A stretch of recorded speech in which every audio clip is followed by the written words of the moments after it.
So, Dragon Ball is back, and I guess so am I, because I'm actually really excited about this show. From the moment it was announced like a year ago, I have been incredibly hyped for it. And if you're familiar with me and my opinions on modern Dragon Ball, that might come as a surprise or it may not. For those not familiar, my name is Xeon, and back in the long, long ago, I used to review Dragon Ball Super, and I didn't like it. I didn't like it at all. I thought it was garbage. And I was not like a hater. I was the hater. I was the OG. When other people started hopping on the super hate train, that was my motherfucking train. I blade those motherfucking tracks. Put some respect on my name. But time has passed. Dragon Ball has changed. I have changed. Hell, that was a name and a pronoun ago. So what's different? Well, one, I've just chilled the fuck out. I'm too old to get that goddamn upset over children's media. Like, also, like, you see enough, like, chuds complain about modern Star Wars, and you really gotta start reevaluating your life when you start getting lumped in with them. But also, we've had more Dragon Ball. I've read the manga for Super, and I thought it was fine. I actually liked the Universe Survival arc of the manga. I loved the Moro arc. The Granola arc existed, but then Superhero came along, and it was just a breath of fresh air. Like, that was the Toriyama that I have been missing for so long. And Daima just looked like more of that, like fun, adventurous Toriyama. Toriyama who is here to have adventures and comedy and lighthearted, but also really cool, fun action. Uh, and unfortunately, it sucks because this is gonna be his last work. He is no longer with us. I still don't entirely know how to feel about that. Like that man was a fucking idol for me and for a lot of people. So this is going to be his last work, and because I was so excited about it, I really wanted to just kind of chronicle my feelings on it. So enough preamble. Daima, what is it? The new Dragon Ball series. It is a new interquill set in that 10-year of peace, and it is set not long after the events of the Majin Buu fight. Like, this is probably about 6 or so months out from that. It begins in the Dark Demon Realm, and we get the classic Toriyama pairing of little guy and his tall secondary. These two characters are Goma and Degas. Goma is this little gremlin-looking guy. Degas is the younger brother of Kaioshin, the supreme Kai of our mainline universe. No further elaboration beyond that, but he apparently exists in the Dark Demon Realm, along with Goma. They are rewatching the events of the Majin Buu arc, and they learned that their king, Dabra, had died. This makes Goma the new king, but then Degas' sister, Arinz, shows up and is just like, the guys who defeated Majin Buu, they could come here and f*** you up. So then he's just like, oh shit, you're right. He's totally being played. Even her brother, Degas, points this out, but Goma is an idiot, and he's like, oh man, I gotta stop this. So then he grabs a Namekian that they have because they have their own Dragon Balls, but they can't use their Dragon Balls because their Namekian also created Tamagami, which are these guardians over the Dragon Balls that he created. They're apparently super badasses, so nobody with them. Nobody gets wishes in the Dark Demon Realm. And they take him to the Dragon Ball Earth. Then we're reintroduced to our main cast of characters. It's now Trunks' birthday. He's 9 years old. They make sure to point that out. I'm assuming this is more for timeline purposes. That way you kind of get an idea of where it's set. And everyone's just kind of hanging out, having a good time. Goma goes to the heavenly realm, talks to Dende. He has his Namekian Neve, who is just like, oh yes, I sense their Dragon Balls. He summons them all to the heavenly realm, re-energizes them because they were currently stoned, and then they grant the first wish, which is to turn our heroes, the people who defeated Majin Buu and all of their friends, into children. And it ends immediately there. Like, we don't even, get to, see them as kids, except for, a little bit of Goku for a second, and that's it. No, it is over, done, that is it. Now, like I said, I was really excited about Dragon Ball Daima, so you probably expect me to have a lot of really positive things to say, and I know a lot of people have had a lot of really positive things to say, but this episode's got some problems. So, the big problem is that the pacing in this episode is mother glacial. It moves at such a slow pace, and this is an 32-minute long episode. This is about 10 minutes longer than a regular episode of Dragon Ball. There is no, intro even, so, not even that's eating up some of the runtime. This is just straight up, just a lot of padding. And the worst part is that this padding is mostly, a third of it is just Goma and Degas watching the Majin Buu arc.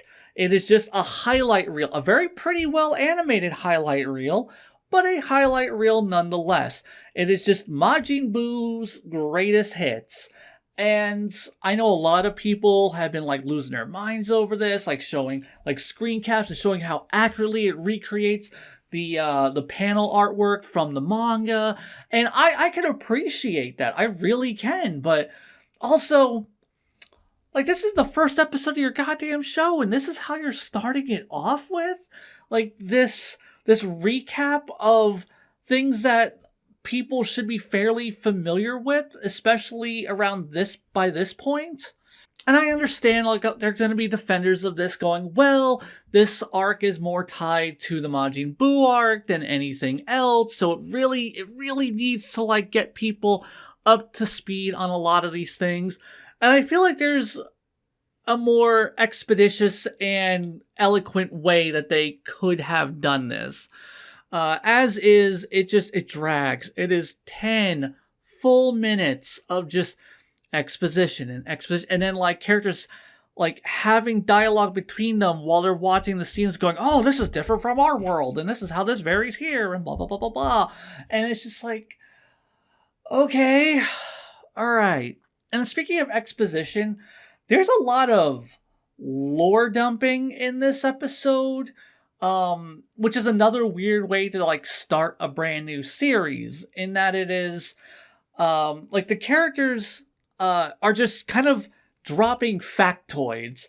Red Letter Media will frequently talk about Wikipedia moments in modern Star Wars media, or Star Wars fans want Wikipedia entries, and this was a kind of Wikipedia entry type installment, it felt like, where every scene really kind of just existed to fill you in on this is the Dark Demon Realm, this is Dabra, he was the king, and then his father was Abra, and Trunks is 9 here, and the science aged around this fast at this age, and blah blah blah blah blah blah blah, and we just keep filling in these things, and some of it's actually fairly well executed.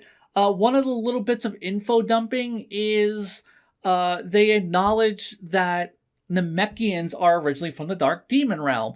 And when they're talking to Dende, that comes up. Oh, we're from the Dark Demon Realm. I mean, obviously you are too. You got the pointed ears. And they make a reference to the Saiyans having rounded off ears, so they can't be Majin. Which I thought was a little interesting tidbit. I mean, Toriyama doesn't really do pointed-eared characters, so there isn't a whole lot of those that you can point to and go, oh, I guess that's a demon. I mean, I guess Pilaf is a demon, which I guess that explains why he's this little gremlin dude.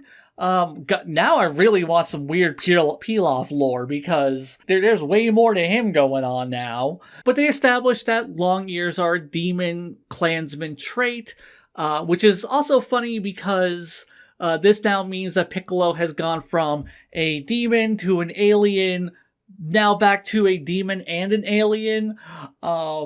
This reminds me of Toyotaro in the Moro arc, where Vegeta goes to Yargrad, and the Yargradians, like, instead of just picking the ones from Dragon Ball Online that Toriyama designed, or the ones from the filler that the anime designed, he just put both.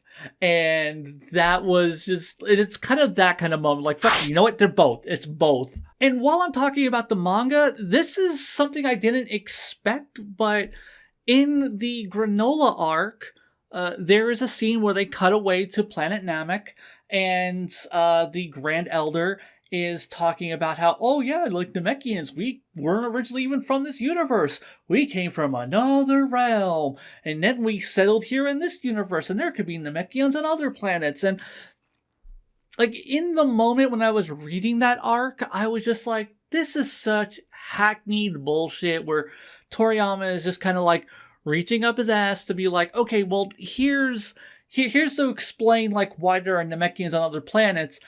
And I never thought this other realm thing was ever gonna be touched up on again. And then immediately I eat crow, and it's touched on immediately in this show. Toriyama was obviously working on this already, so he probably already had this in mind whenever he was helping pen the Granola arc with Toyotaro. And so that was him sowing the seeds for this kind of super prequel where they were going to explore that more. And on it, like there's been so much weird Namekian lore since Super started with Zalama and like these Super Dragon Balls, and they're split between two universes, and then there's the from another realm, and they settled on other planets, and this is not, and it just seemed like all this weird, like making the Namekians more and more and more special and weird and out of place. But then you introduce this idea of them being from the Dark Demon realm, and I'm like, oh. Ooh, I like that. I actually really like that. And it kind of makes all the other weird shit that surrounds the Namekians seem more cogent by association. Like, I didn't expect that, but you did it, and it works, and I'm not complaining. It's good. Good job. Now, something I need to bring up, though, is Kaioshin, the Supreme Kai. If there's one thing that is bizarrely out of place, it is him. Because at the end of the Majin Buu arc, in the manga, the last time we see him, he is merged with Kibito. And in Battle of Gods, he is still merged. In the Universe 6 tournament, he is unmerged through the help of the Namekian Dragon Balls. This is established in both the Super manga and in the Super anime. But here, in Daima, which is set before Super, he's unmerged again. So, and this has led a lot of people to go, oh, well, this isn't canon, or Super isn't canon, or maybe this is a split continuity thing, and I don't see that being the case. Like, I feel like this is going to be like some sort of weird diverging continuity.